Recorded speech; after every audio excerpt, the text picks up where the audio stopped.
Guniero kumana inya kuom cholo nwatwak e county ma Homa Bay. Daktari, iwinjo jopiny magi jogo kuma bendi chung negi. Giwacho ni in isebedo mana kiyango rapur, njagi, besen gi biskut gi mamoko.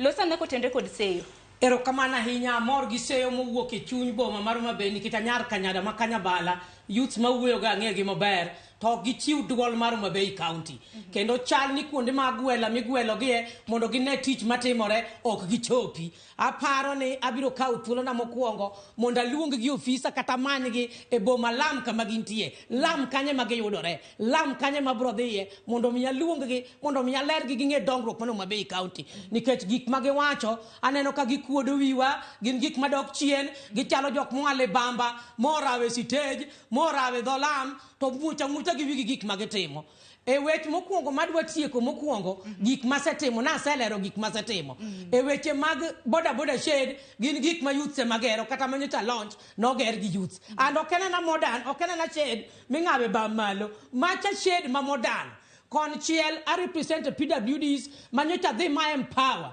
Miyo moja PWD, awaro ne sote, manugu fuko pesa ngaf, nikech budget no ne onge kanyo. Awaro ne pimodo, awaro ne ginene, ilungo ne baraf, ka chiel gi high schooler. Koro Conchiel, gitimete bo banking. Tunkocha ema ginyalo yue kato environmental waste management betimore. Abiro kawo thuolo na nikech youth ga ng'eyo mowuoyo. Aparo ni ber mar mondo mi kawo thuolo nikech thoth kata mna rowere mana doso kanyo. Giwacho ni miyango gin mana matindo tindo. Kuom ranyisi wacho rapur no. Ana bombo ni ha. Thuolo ni mondo mi an mondo mi an mawuo. King'o kainya to kadhi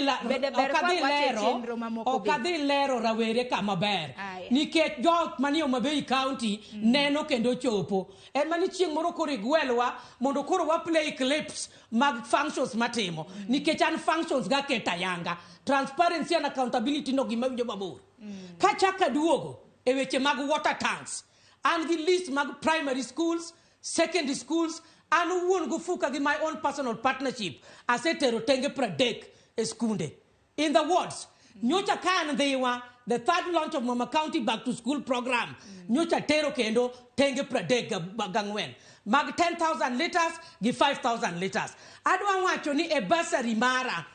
nyocha miyo so far sani kariyo gi launching mara dek mandhiwa asemiyo over 4,000 students bursary oken mbaka because in all constituencies kadhi launch takao nyithinda par mokwongo pa secondary school ndhiwa nyocha kawo gi 520 kato koka keto university praboro koka taka keto 113 from technical colleges koka taka kawo 230 vocational training centers manyithindo go list ginitie kenda loso matrix nyaka polling station koro ng'ama wacho nyithindo go gin mbaka obiro timie nyaka polling station riep en mana ni dhano ok di rom te aparo ni gima setimo neno kendo an gi chenro maber kasto kachaka duogo e weche mag miyo nyithindo sanitary pads ase mobilize masechiwo over 4,000 sanitary pads adwa wacho ni sirikal poko miyowa munjo bene miyowa wan kaka women reps nwabet piny mwawacho ni pesa manobedo budgeted of 860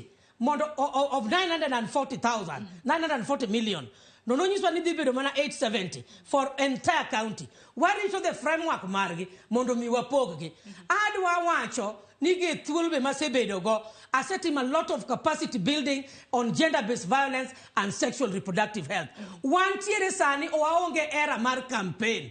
era mar campaign tiere ni nyalo dhi ir japiny tiwilo pesa tipogo gi mondo giwinj wachni era mar campaign duogo sani kodwa weche campaign officer and operational including box number post maka in gi wach tidhi nyumo barupi officer and opposite ka governor's office machon koro en adiera ni penjo mora inyalo timo nyaka kidonjo officer tido ka empower PWD manyako ochweyo gige mag artwork en naturally talented I'm reachable office na bede anyalo kwano ni asedhi office no mabet mawuok nyakotieno saa 2 chakro kinyakotieno and that is more than 20 times. So Dr. Soga ngini ntiere chenro mamoko mabende intiere godo kapok adhier Dr. Christine Mbaka